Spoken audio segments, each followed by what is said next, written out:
బిడ్లరా, నీకు ఎప్పుడైనా కష్టం వస్తే, జీవితంలో ఎప్పుడైనా నష్టం వస్తే ఆత్మీయుని వెతుక్కుంటూ వెళ్ళాం.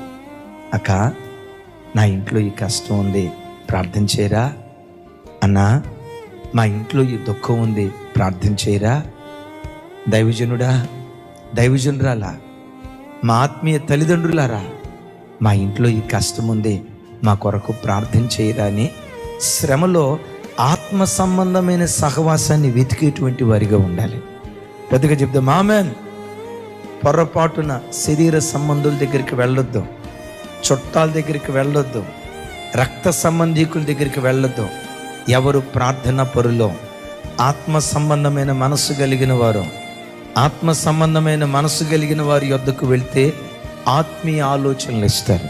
శరీర సంబంధుల దగ్గరికి వెళ్తే శరీర సంబంధమైన ఆలోచనలు ఇస్తారు. మరలా చెప్తున్నాను,